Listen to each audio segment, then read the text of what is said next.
کتاب مقدس جو خدا کا کلام ہے، یہ خدا کے کلام کے جو تین پہلو ہیں ان میں سے ایک ہے۔ ایک کلام کا پہلو ہے، ایک جہت وہ ہے، ایک ڈائمینشن، ایک ٹائپ، ایک قسم وہ ہے جو خدا بولتا ہے۔ پھر ایک ہے جو خدا نے لکھا اور لکھوایا، اور پھر تیسرا ہے جو جسم لے کر مجسم ہو کر اس دنیا میں آیا۔ زبانی یا بولا گیا کلام، تحریری یا لکھا گیا کلام، اور پھر مجسم یا جسم میں آیا ہوا کلام۔ جب ہم کلام کی بات کرتے ہیں تو اس سے تینوں مراد ہوتے ہیں۔ ذہن میں رہے کہ جب کلام کی بات ہوتی ہے تو کلام جو بولا گیا، کلام جو لکھا گیا، اور کلام جو جسم لے کر آیا، تینوں اس میں شامل ہیں، کوئی الگ نہیں، کیونکہ کلام ایک ہی ہے، ایک ہی ہستی کا ہے، اور اس کی صورتیں الگ ہو گئی ہیں۔ کبھی بول کے صادر کر دیا، نازل کر دیا، عطا کر دیا، کبھی لکھ کے دے دیا یا لکھوا دیا، اور کبھی ایک ہی بار جسم لے کر آ گیا تاکہ ہمارے بیچ میں رہے۔ کلام زندہ ہے اور زندگی بخشتا ہے۔ آج سیکھیں گے زندہ اور زندگی بخش کلام کے بارے میں۔ خوبی ہے خدا کے کلام کی کہ یہ زندہ ہے۔ کلام خدا زندہ ہے اور زندگی کا کلام ہے۔ بائبل مقدس میں یہ لکھا ہے کہ خدا کا کلام زندہ ہے، اور اسے زندگی کی باتیں یا زندگی کا کلام بھی لکھا گیا ہے۔ زندگی اس سے جڑی ہوئی ہے۔ ایک تو یہ خود زندہ ہے، اور پھر زندگی اس سے جڑی ہوئی ہے، اس لیے اسے زندگی کا کلام یا زندگی کی باتیں بھی کہا گیا ہے۔ عبرانیوں 4 باب اور 12 آیت، کلام زندہ ہے۔ فلپیوں 2 باب 16 آیت، زندگی کا کلام ہے، یہ زندگی کی باتیں ہیں۔ یوحنا باب نمبر 6 میں خداوند یسوع مسیح نے کہا کہ اس میں زندگی ہے، یہ زندگی کی باتیں ہیں۔ یوحنا کا پہلا خط 1 باب 1 آیت اس زندگی کے کلام کی بابت جسے ہم نے سنا اور دیکھا، غور سے دیکھا بلکہ چھوا بھی۔ اور 1 پطرس 1 باب اور 23 آیت، تم غیر فانی تخم یعنی بیج سے نئے سرے سے پیدا ہوئے ہو، جو خدا کا کلام ہے، جو زندہ ہے اور قائم ہے۔ کلام خدا کو زندہ کہا گیا ہے کہ یہ زندہ کلام ہے اور زندگی کا کلام ہے۔ کیسے یہ زندہ ہے اور زندگی کا کلام ہے؟ کیونکہ یہ زندہ خدا کا کلام ہے، اس لیے یہ زندہ ہے۔ اسے بولنے والا زندہ ہے، وہ ہمیشہ ہمیشہ زندہ ہے۔ کوئی ایسا وقت نہیں تھا کہ جب اس کی زندگی نہیں تھی، اور نہ کبھی کوئی ایسا وقت آئے گا جب خدا کی زندگی ختم ہو جائے۔ اس لیے پرانے عہد نامے میں کہیں کہیں آپ کو ملے گا خداوند کی حیات کی قسم۔ ایماندار لوگ اور نبی بھی یہ قسم کھایا کرتے تھے، کیونکہ پرانے عہد نامے میں رواج تھا کہ بات کو سچا ثابت کرنے کے لیے، اپنی بات کی تصدیق ظاہر کرنے کے لیے، اس کی سچائی جتانے کے لیے قسم کو بیچ میں لایا جاتا اور کہا جاتا خداوند کی حیات کی قسم۔ As surely as the Lord lives، خداوند کی زندگی کی قسم، نہ کبھی ختم ہوگی زندگی اس کی، اس لیے جیسے خدا کی زندگی کبھی ختم نہیں ہوگی، اسی طرح میری بات کی سچائی کبھی ختم نہیں ہوگی۔ یہ قسم اٹھائی جاتی تھی۔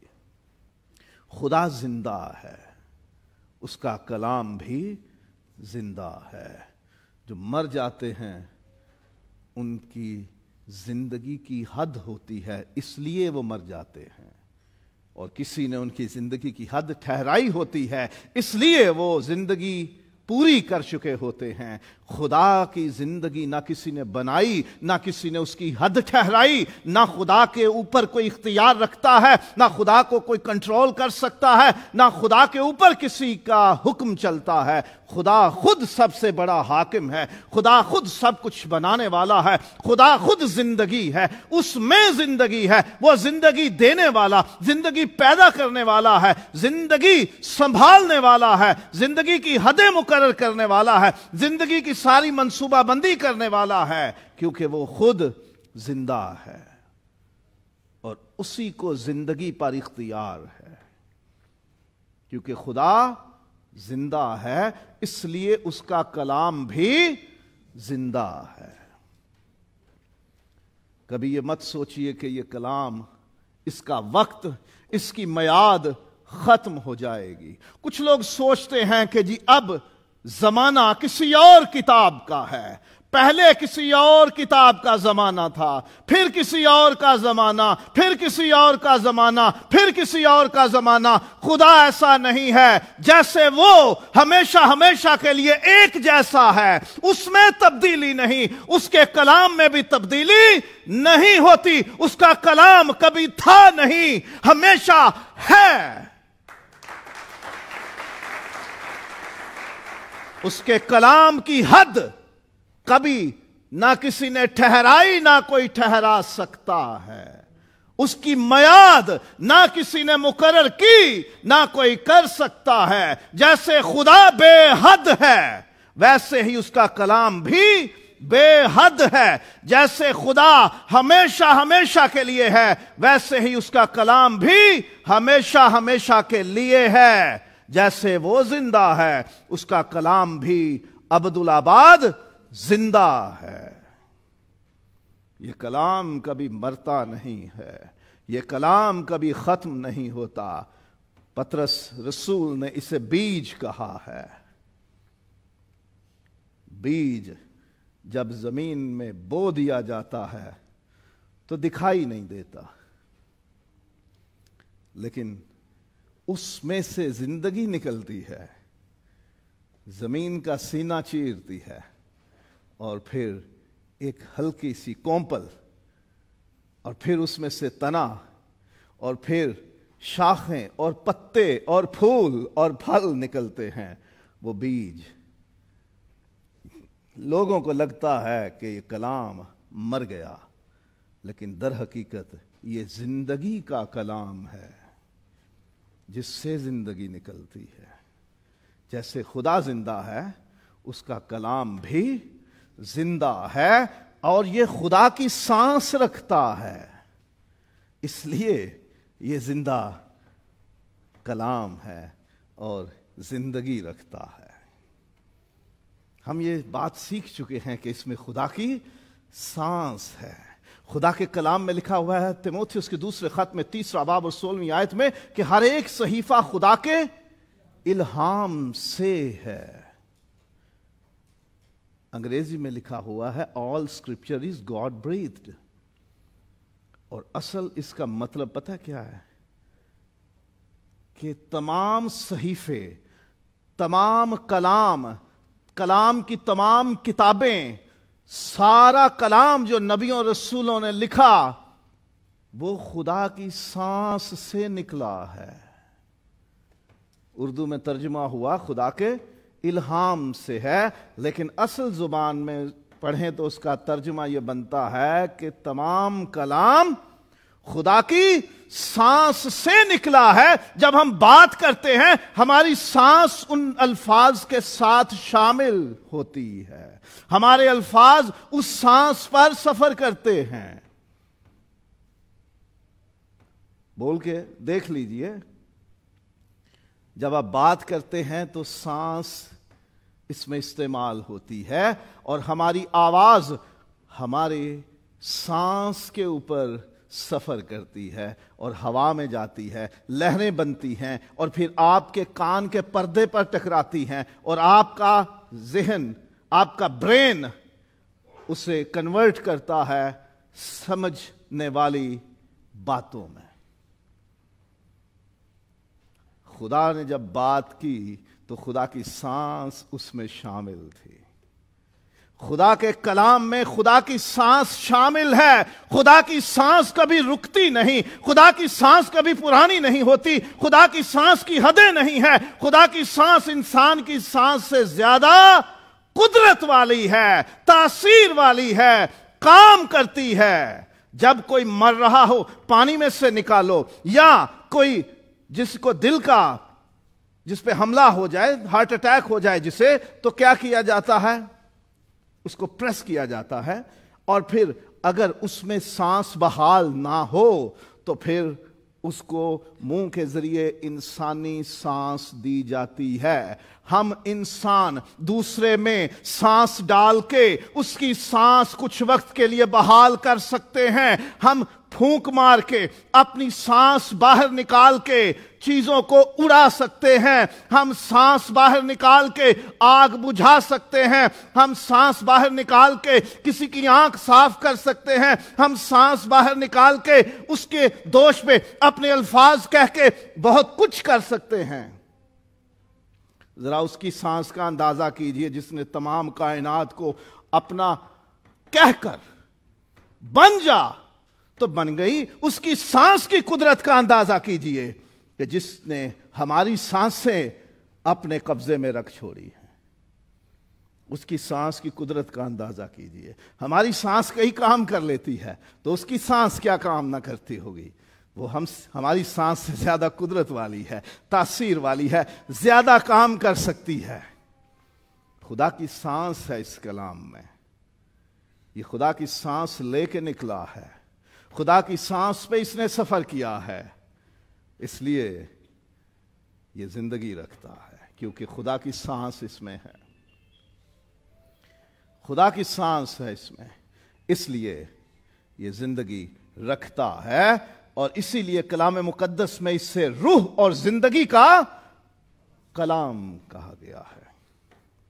خداوند یسوع مسیح نے فرمایا کہ تم اچھا کرتے ہو کہ خدا کے کلام میں زندگی ڈھونڈتے ہو, تلاش کرتے ہو. اور اس میں ہے بھی یوحنا کی انجیل کا باب نمبر 6 ہے اور اس کی 63ویں آیت. خداوند یسوع مسیح ان لوگوں سے مخاطب ہے کہ جو کلام مقدس کو سمجھنے والے, اسے پڑھنے والے ہیں, یہودی قوم کے لوگ ہیں. یوحنا کی انجیل باب نمبر 6 اور آیت نمبر 63. زندہ کرنے والی تو روح ہے جس سے جسم سے کچھ فائدہ نہیں. جو باتیں میں نے تم سے کہی ہیں وہ روح ہیں اور زندگی بھی ہیں. جو باتیں میں نے تم سے کہی ہیں وہ روح ہیں اور زندگی بھی ہیں. خداوند یسوع مسیح جو بات کر رہا ہے وہ اس کا روح ہے اور زندگی ہے, کیونکہ وہ اس کی سانس سے ساتھ نکل رہی ہیں. وہ باتیں جو یسوع کے لبوں سے نکل رہی ہیں وہ اس کی سانس کے ساتھ نکل رہی ہیں. ان الفاظ میں اس کی سانس شامل ہے, اس کا روح شامل ہے, اور اس کی سانس اس کی زندگی کو کیری کرتی ہے. وہ کہتا ہے ہو جا تو ہو جاتا ہے, جا تیرے ایمان نے تجھے اچھا کیا تو اچھا ہو جاتا ہے. کہتا ہے تھم جا تو تھم جاتے ہیں, رک جا تو رک جاتے ہیں, نکل جا تو نکل جاتے ہیں, اٹھ تو اٹھ جاتے ہیں. کیونکہ وہ جو کہتا ہے اس میں روح ہے اور زندگی ہے. سو کلام روح ہے اور زندگی ہے. کلام زندہ ہے کیونکہ یہ زندہ کا کلام ہے. کلام زندہ ہے کیونکہ اس میں خدا کی سانس ہے.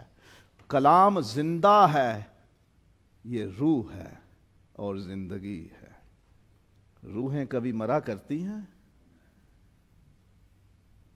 انسانی روحوں کو خاتمہ مل جائے گا.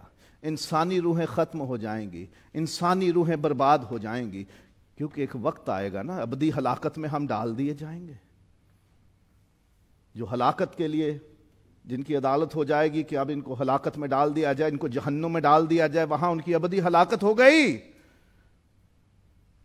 تو سب کچھ بنانے والے خدا کی روح, اس کو کون پکڑے گا, اس کو کون ختم کرے گا؟ خدا تو روح ہے, وہ تو خود روح ہے. تو اس کا کلام بھی روح ہے جس کا خاتمہ نہیں ہوگا. خدا روح ہے، اس کا کلام بھی روح ہے. یوحنا کی انجیل پہلا باب پہلی آیت سے، ابتدا میں کلام تھا اور کلام خدا کے ساتھ تھا اور کلام خدا تھا. جب کلام ہی خدا ہے اور خدا روح ہے تو پھر کلام بھی روح ہوا نا. کلام روح ہے. جب روح کسی جسم میں آ جاتی ہے تو وہ جسم زندہ ہو جاتا ہے، ایکٹیویٹ ہو جاتا ہے. تو یہ کلام جب کسی جسم میں، کسی زندگی میں، کسی شے میں جب داخل ہو جاتا ہے تو اس میں داخل ہو کر اسے زندہ کر دیتا ہے. کلام روح بھی ہے اور زندگی بھی ہے. کلام زندہ ہے، کلام زندگی کا کلام ہے. یہ زندہ خدا کا کلام ہے، اس لیے یہ زندہ ہے. خدا کی سانس رکھتا ہے، اس لیے یہ زندگی بھی رکھتا ہے. اور اب یہ روح ہے اور خود زندگی ہے کلام. اب یہ زندگی کا صرف کلام نہیں رہا، اب یہ خود زندگی ہے. یسوع نے کہا یہ زندگی ہے، زندہ بھی ہے اور زندگی بھی ہے. اور یہ ایسی زندگی نہیں جو کبھی ختم ہو جائے. زندہ کلام ابدی ہے، ہمیشہ ہمیشہ رہنے کے لیے ہے. یہ کبھی ختم نہیں ہوگا. خدا کا کلام جو زندہ ہے اور ہمیشہ قائم رہے گا، جو ابدی ہے. گھاس تو سوکھ جاتی اور پھول مرجھا جاتے ہیں، لیکن خداوند کا کلام ابد تک قائم رہے گا. تیرا کلام آسمان پر ابد تک قائم ہے، زبور میں لکھا ہوا ہے. کبھی خدا کے کلام کا وقت ختم نہیں ہوگا، اس کی ویلیڈیٹی ختم نہیں ہوگی، اس کا زمانہ کبھی ختم نہیں ہوگا. کیونکہ کلام خدا ہے، کلام روح ہے، کلام زندگی ہے. اس لیے یہ ہمیشہ قائم رہے گا. زندہ کلام ابدی ہے، ایٹرنل ہے، کبھی ختم نہیں ہوگا. اور زندہ کلام زندگی پیدا کرتا ہے. عبرانیوں کے خط میں لکھا ہے کہ تمام جہان خدا کے کہنے سے بنا ہے. خدا کہتا گیا اور چیزیں بنتی گئیں. پیدائش کی کتاب دیکھ لیجئے پہلے باب میں، اور خدا نے کہا روشنی ہو جا، اور روشنی ہو گئی. پھر آگے خدا کہتا گیا اور چیزیں بنتی گئیں. خدا کے کلام سے سب کچھ بنا ہے. اور یوحنا کی انجیل پہلے باب میں لکھا ہے سب چیزیں اس کے وسیلے سے پیدا ہوئی ہیں. جو کچھ بھی پیدا ہوا اس میں سے کچھ بھی اس کے بغیر پیدا نہیں ہوا. یہ کلام ہے خدا کا جو زندہ ہے، جس میں زندگی ہے. یہی زندگی دیتا ہے، یہی زندگی پیدا کرتا ہے. خدا نے کہا اور چیزیں بن گئی. خدا نام لیتا رہا چیزوں کے اور چیزیں پیدا ہوتی گئیں. خدا نے چیزوں کو بلایا، بن جا، یہ بن جا، وہ بن جا، ایسا بن جا، ویسا بن جا. وہ چیزیں بنتی گئیں کہنے سے، کیونکہ خدا کا کلام اس کی سانس رکھتا ہے. خدا کا کلام زندہ خدا کا کلام ہے، اس لیے اس میں زندگی ہے. اور جب وہ خدا کے منہ سے نکلتا ہے تو زندگی پیدا کرتا ہے. یہ زندہ ہے. اسی کلام سے سب کچھ بنا ہے. خدا نے انسان کو زمین کی مٹی سے بنایا. پیدائش کی کتاب میں دیکھیے، دوسرا باب ہے اور آیت نمبر 7. پیدائش باب نمبر 2 اور آیت نمبر 7. اور خداوند خدا نے زمین کی مٹی سے انسان کو بنایا اور اس کے نتنوں میں زندگی کا دم پھونکا تو انسان جیتی جان ہوا. He blew in the nostrils. نتنوں میں سانس بھیجی، اپنے زندگی کا دم پھونکا، اپنی سانس دی. جیسے CPR کرتے ہیں جو میڈیکل والے، کسی کے منہ میں سانس بھرتے ہیں، خدا نے اپنی سانس انسان کو دی اور انسان جیتی جان ہوا۔ جب وہ لفظ بولتا ہے تو وہی سانس، خدا کی سانس جو زندگی رکھتی ہے اور زندگی دینے والی ہے، وہی ان لفظوں کے ساتھ جاتی ہے اور کام کرتی ہے۔ خدا کہتا گیا اور چیزیں بنتی گئیں۔ جو کچھ اس دنیا میں دیکھتے ہو، اس کا میٹیریل کیا ہے، کس شے سے بنی ہے؟ یہ پلپٹ جس پہ میں کھڑا ہوں اور بول رہا ہوں، یہ کس چیز سے بنا ہے؟ لکڑی سے بنا ہے۔ آپ جس بینچ پہ بیٹھے ہو وہ بینچ لکڑی سے بنا ہوا ہے۔ کئی چیزیں لوہے سے بنی ہیں، کوئی سونے سے بنی ہیں، کوئی پیتل سے، کوئی ایلومینیم سے، کئی طرح کی دھاتوں سے۔ اور یہ جو عمارت جس میں ہم ہیں، یہ گرجا گھر، یہ عبادت گاہ، یہ سینکچوری، یہ چرچ بلڈنگ، یہ پتھر سے، چونے سے، گارے سے، مٹی سے، کانکریٹ سے بنی ہوئی ہے، آئرن سے بنی ہوئی ہے، اس میں سٹیل لگا ہوا ہے۔ سو میٹیریل ہے ان چیزوں کا، لیکن پوری کائنات کا میٹیریل کیا ہے؟ کس چیز سے بنی؟ کلام سے۔ ساری کائنات خدا نے کیسے بنائی؟ کہہ کے۔ عالم خدا کے کہنے سے بنے۔ عبرانیوں 11واں باب ہے اور 3 آیت۔ ایمان ہی سے ہم معلوم کرتے ہیں کہ عالم خدا کے کہنے سے بنے ہیں۔ یہ نہیں کہ جو کچھ نظر آتا ہے ظاہری چیزوں سے بنا۔ کوئی ظاہری چیز نہیں تھی کہ جس سے بنتا، کوئی میٹیریل نہیں تھا، کوئی ٹھیکیدار تھا ہی نہیں جس کو خدا کانٹریکٹ دیتا، کوئی بلڈنگ میٹیریل کی ایجنسی تھی نہیں جہاں خدا آرڈر دیتا کہ بھائی اتنا سامان بھیج دو اور میں نے کائنات بنانی ہے۔ خدا نے ایک ہی میٹیریل یوز کیا اور وہ ہے خدا کا کلام۔ یہ کائنات جو نظر آتی ہے، جس میں ہم رہتے ہیں، جو چیزیں ہم استعمال کرتے ہیں، جن سے فائدہ اٹھاتے ہیں، جن سے ڈرتے بھی ہیں، جن سے گھبراتے بھی ہیں، جن سے لطف بھی اٹھاتے ہیں، وہ ساری چیزیں خدا کے کلام سے بنی ہیں۔ یہ زندہ ہے اور زندگی پیدا کرتا ہے اور زندگی سنبھالتا یا قائم بھی رکھتا ہے۔ عبرانیوں 1 باب میں لکھا ہے کہ نبیوں کی معرفت خدا نے حصہ بہ حصہ اور طرح بطرح کلام کیا، اور زمانے کے آخر میں ہم سے بیٹے کی معرفت کلام کیا،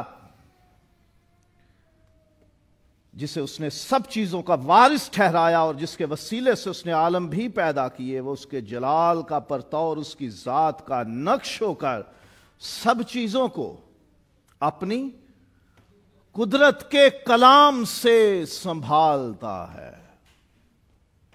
اپنی قدرت کے کلام سے سنبھالتا ہے۔ ہر چیز خدا کا حکم مانتی ہے۔ وہ سورج چاند ستاروں کو حکم دیتا ہے، تیری حد یہ ہے، اتنے وقت پہ تو نے ظاہر ہونا ہے، اتنے وقت پہ غائب ہونا ہے۔ زمین اور سارے سیاروں کو، پلانٹس کو، ساری گلیکسیز کو، پورے سولر سسٹم کو، سارے شمسی نظام کو اور کائنات کی ایک ایک شے کو خدا نے اپنے حکم سے باندھ رکھا ہے۔ اس سے آگے تو نے جانا نہیں، اس سے پیچھے رہنا نہیں، یہ تیری حدیں ہیں۔ وہ ہر ایک کو آواز دیتا ہے اور کوئی بھی چیز غیر حاضر نہیں رہتی۔ وہ اپنے کلام سے سب کچھ سنبھالتا ہے۔ یہ زندگی خدا کے کلام سے پیدا ہوئی ہے اور خدا کے کلام ہی سے یہ قائم رہتی ہے اور اسی سے سنبھالی جاتی ہے۔ اخبار 18واں باب ہے اور اس کی 5ویں آیت۔ سو تو میرے آئین اور احکام ماننا، جن پر اگر کوئی عمل کرے تو وہ انہی کی بدولت جیتا رہے گا۔ زندگی قائم رہے گی کس کے وسیلے سے؟ میرے حکموں کے سبب سے۔ میرا کلام تمہاری زندگی قائم رکھنے کا وسیلہ ہے۔ یہ زندہ ہے، یہ زندگی پیدا کرتا ہے، تو زندگی سنبھالتا بھی یہ ہے۔ استثناء 8واں باب 3 آیت اور متی 4 باب 4 آیت۔ آدمی صرف روٹی ہی سے جیتا نہ رہے گا، بلکہ ہر اس بات سے جو خدا کے منہ سے نکلی ہے۔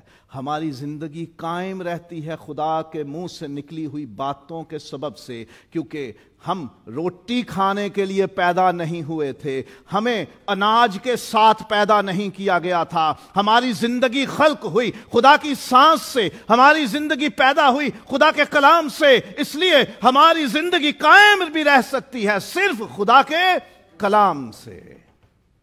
جس سے کوئی شے بنتی ہے اسی سے قائم رہتی ہے۔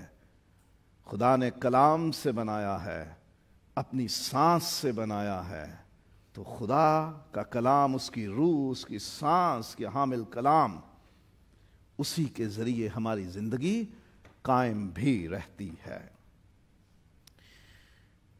اور کلام اثر کرتا ہے، زندہ چیزیں اثر کرتی ہیں، کیونکہ زندہ چیز ہے نا، کلام زندہ ہے، اس لیے اس میں اثر ہے، اس کی تاثیر ہے، یہ مؤثر ہے، اس کا ایفیکٹ ہوتا ہے، ایفیکٹو ہے۔ کہیں کلام ہو اور اس کا اثر نہ ہو، یہ ہو نہیں سکتا۔ سب سے بڑی دلیل اس کلام کے اثر کی یہ ہے کہ کائنات وجود میں ہے۔ اگر کلام میں اثر نہ ہوتا تو کائنات آج موجود نہ ہوتی۔ اگر کلام میں اثر نہ ہوتا تو آج میں اور آپ اس زمین پر اور ان چیزوں کے بیچ میں نہ ہوتے۔ ہمارا وجود اس بات کا اظہار ہے کہ خدا کا کلام اثر رکھتا ہے، اثر کرتا ہے، متاثر کرتا ہے، تاثیر کرتا ہے، مؤثر ہے، ایفیکٹو ہے، افیکٹ کرتا ہے۔ کہیں کلام ہو اور اثر نہ ہو نہیں سکتا۔ وہ بول اٹھا، زمین پگھل گئی۔ زبور 46 میں ہم نے گایا بھی، سنا بھی۔ قومیں جھنجھلائیں، سلطنتوں نے جنبش کھائی۔ کب؟ وہ بول اٹھا، زمین پگھل گئی۔ زبور نمبر 104 میں دیکھیے ذرا، یہ تخلیق کا زبور کہلاتا ہے کہ کائنات کے بنائے جانے کے معاملات پر اس میں بات کی گئی ہے۔ تو نے زمین کو اس کی بنیاد پر قائم کیا، زبور 104 5ویں آیت سے، تاکہ وہ کبھی جنبش نہ کھائے۔ تو نے اس کو سمندر سے چھپایا جیسے لباس سے، پانی پہاڑوں سے بھی بلند تھا، وہ تیری جھڑکی سے بھاگا۔ کون بھاگا؟ پانی، سمندروں کا پانی تیری جھڑکی سے بھاگا، وہ تیری گرج کی آواز سے جلدی جلدی چلا، اس جگہ پہنچ گیا جو تو نے اس کے لیے تیار کی تھی۔ پہاڑ ابھر آئے، وادیاں بیٹھ گئیں، تو نے حد باندھ دی تاکہ وہ آگے نہ بڑھ سکے اور پھر لوٹ کر زمین کو نہ چھپائے۔ تیری جھڑکی سے اور تیری گرج کی آواز سے سمندر اور اس کا پانی بھاگا، جلدی جلدی چلنے لگے، اپنی حدوں تک پہنچے تاکہ کہیں تو ناراض نہ ہو جائے۔ تیری مخلوق ہے، حد جانتے ہیں، وہاں رہنا ہے، وہاں ٹھہرنا ہے۔ تیری آواز نکلتی ہے، غصے کی ہو تو بھی لوگ اس پر دھیان لگاتے ہیں۔ غصے میں بولے تو سمندروں کا پانی جانتا ہے کہ میرا خالق جوش میں ہے۔ وہ پانی تیز تیز چلتا ہے، وہاں پہنچ جاؤں جہاں حکم ہوا ہے۔ خدا کا کلام اثر کرتا ہے۔ یہ کلام مخلوقات پر اثر کرتا ہے۔ یہ کلام اتنا اثر کرتا ہے کہ کائنات بن گئی۔ اس کلام میں اتنی تاثیر ہے کہ اس سے کائنات بن گئی۔ اس کلام میں اتنی تاثیر ہے کہ کائنات کا نظام چل رہا ہے۔ اس کلام میں اتنی تاثیر ہے کہ سب کچھ قائم ہے، خدا سنبھال کے رکھے ہوئے ہے ہر چیز کو۔ اس کلام میں اتنی تاثیر ہے کہ جو جو چیزیں بنائی گئی ہیں وہ خدا کی جھڑکی اور اس کی گرج کی آواز تک کو پہچانتی اور مانتی ہیں۔ ایک ہی مخلوق ہے کہ جو اس کی جھڑکی اور اس کے گرج کی آواز اور اس کے غصے اور اس کے منہ کے کلام تک کو فراموش کر بیٹھتی ہے، اور وہ ہے انسان۔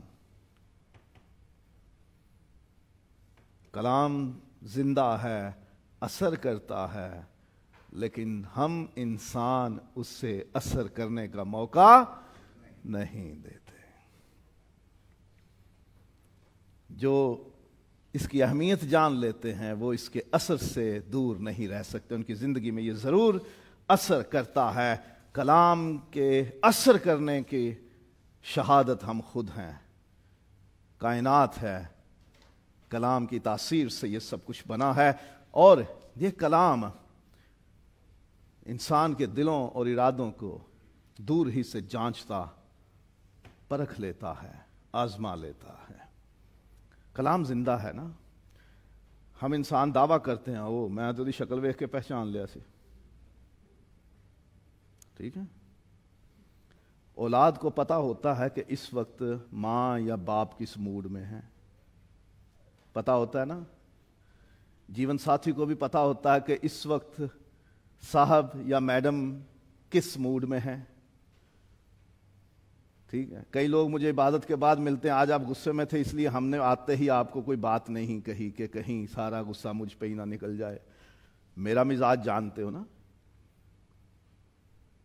وہ تو زندہ خدا کا زندہ کلام ہے، جو مؤثر ہے، جو تاثیر رکھتا ہے، جو اختیار رکھتا ہے، جو قدرت رکھتا ہے۔ وہ آئینے کی مانند ہے جو سب چیزوں کو ظاہر کر دیتا ہے۔ اس سے کسی انسان کا دل اور اس کے ارادے، اس کا ذہن اور اس کی سوچیں کیسے چھپی رہ سکتی ہیں؟ یہ کیسے پڑھ لیتا ہے؟ اسے پڑھو، 10 حکموں کی ہی بات کر لو، ان میں پڑھتے جاؤ، آپ کے ذہن کا پورا ذائچہ نکل جائے گا، پوری گرافک رپورٹ آ جائے گی۔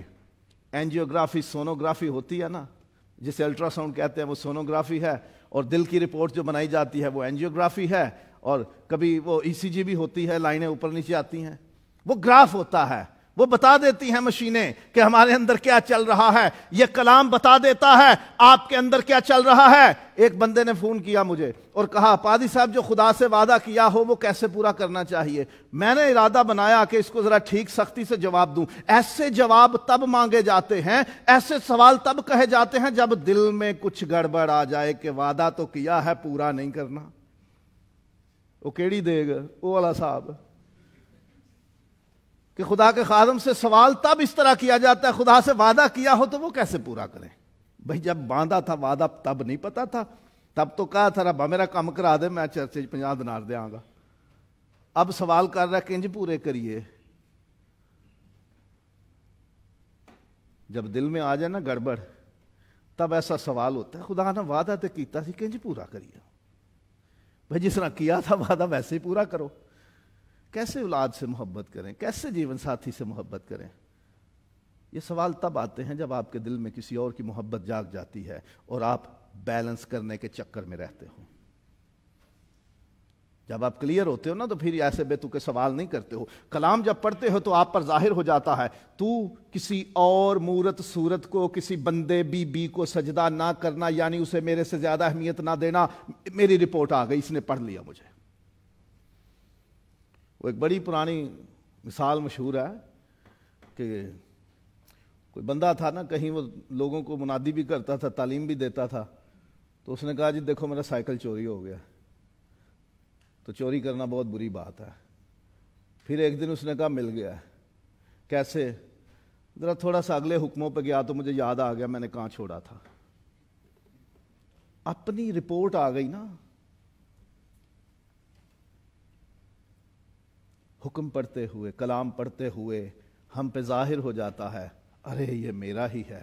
لوگ کہتے ہیں پادری صاحب نے آج سارا کلام مینوں ہی سنایا، مینوں ہی لا کے کیتیاں نے۔ بھئی کلام آپ کو جانچتا ہے، آپ کو آزماتا ہے، آپ کو پرکھتا ہے، آپ کا ٹیسٹ کرتا ہے، آپ کو وہ برقی آلات لگاتا ہے، آپ کی ای سی جی کرتا ہے، آپ کا الٹرا ساؤنڈ کرتا ہے، آپ کی ایم آر آئی کرتا ہے، آپ کا سی ٹی سکین کرتا ہے۔ جو کوئی مشین نہیں کر سکتی دنیا کی بنائی ہوئی، وہ یہ کلام کر دیتا ہے۔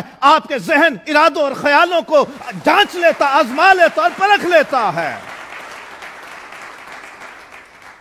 انسان کی بنائی چیز پہچان لیتی ہے آپ کے اندر یہ تھے کر کے اپینڈکس ہے.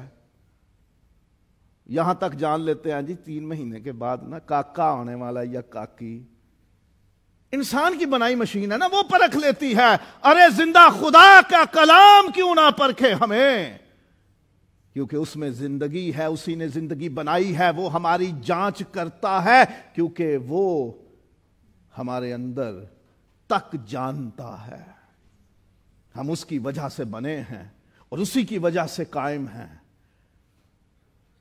وہ کہتے ہیں نا جی اساں تے انہاں دے دند نہیں کیا دن گنے ہوندے ہیں کہ دند گنے ہوندے ہیں, جو وہ بھی گنیا ہوندا اولاد دا, تو خدا کے کلام کو سب پتہ ہے کہ کیا ہے. یہ کلام اندر گھس جاتا ہے, سرایت کرتا ہے, پینیٹریٹ کرتا ہے, چیر دیتا ہے, بند بند اور گودے کو جدا کر کے گزر جاتا ہے. یہ گھس جاتا ہے اندر. اس کو پڑھنے کے لیے لوگ چراتے بھی ہیں. میرے ایک دوست خدا کے خادم ہیں, انہوں نے اسے پڑھنے کے لیے چرایا تھا. آج وہ خادم ہیں اس کے.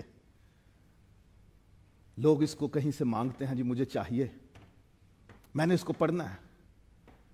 کئیوں کے ارادے میں پہلے بتا چکا کہ ارادہ ہوتا ہے اس کی ساری برائیاں باہر نکالنی ہے, اس کی خرابیاں بتانی ہے, اس کو جھوٹا قرار دینا ہے, اس کی برائی نکالنی ہے باہر. لیکن جب اس کو پڑھا جاتا ہے یہ کلام گھس جاتا ہے زندگیوں کے اندر, دلوں کے اندر, ذہنوں کے اندر, ہمارے خاندانوں میں, گھرانوں میں جب گھس جاتا ہے تو یہ چیزوں کو جدا بھی کر دیتا ہے, چیر بھی دیتا ہے. یہ کہتا ہے کہ تو غیر قوموں کے پکوان نہ کھانا. الگ کر دیا اس نے. ہن پاویں جیڑی مرضی چھری دے سوچ لو, جس مرضی گوشت اور کنڈے کو سوچ لو, جو غیر قوموں کے پکوان ہیں وہ یہ کلام کہتا ہے کھاواں نہ انہاں دے سوادلے کھانے انہاں وچوں نہ ایک گرا.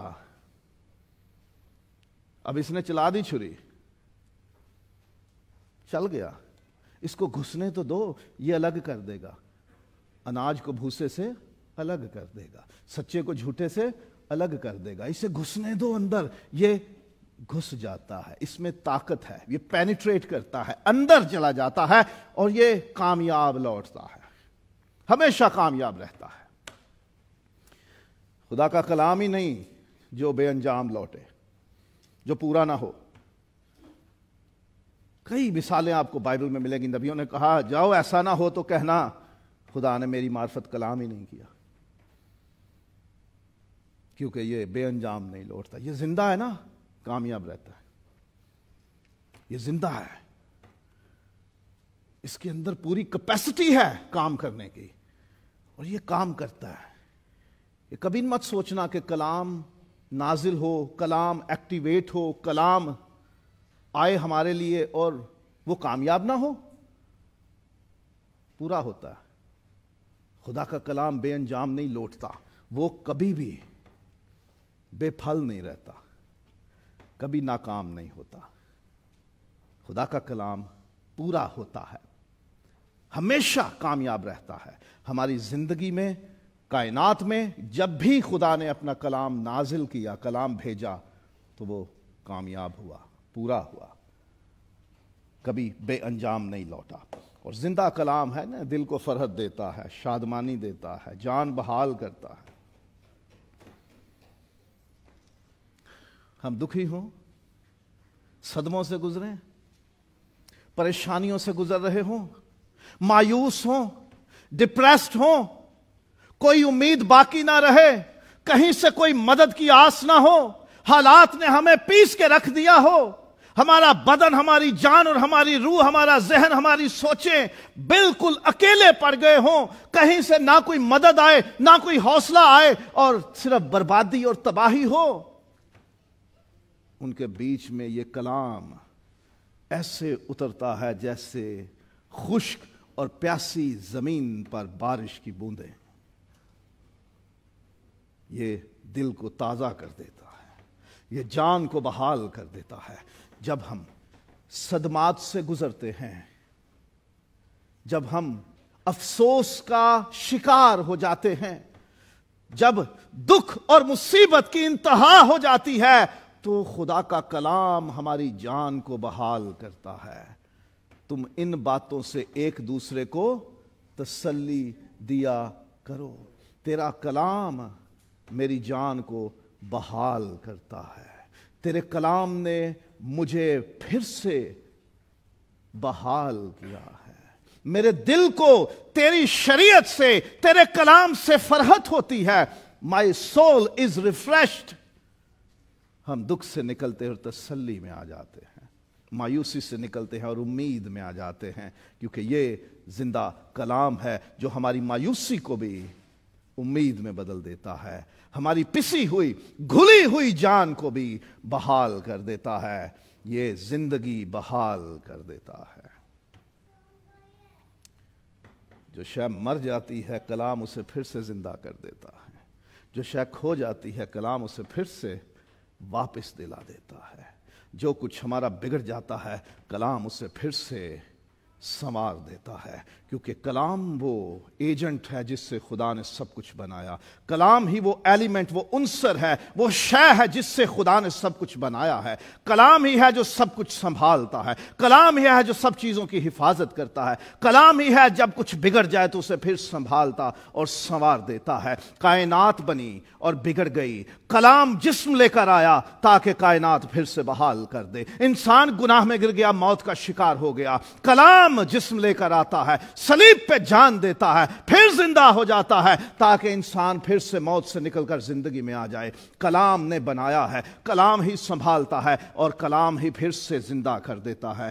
آپ کے خاندان میں رشتے مر گئے ہیں، کلام کو نازل ہونے دیں، کلام کو ایکٹیویٹ کر دیجئے۔ یہ رشتے جو مر گئے ہیں انہیں زندہ کر دے گا۔ آپ کی دوستیاں جو ختم ہو گئی ہیں کلام کی روشنی میں انہیں واپس لے آئیے، خدا انہیں بحال کر دے گا۔ آپ کے روزگار اور کاروبار کو موت مل چکی ہے، خدا اسے پھر سے زندہ کر دے گا۔ شرط یہ ہے کہ اس کلام پر عمل کیجئے، اس کلام کو بیچ میں رکھیے اور کہیے تیرا کلام زندہ کرتا ہے۔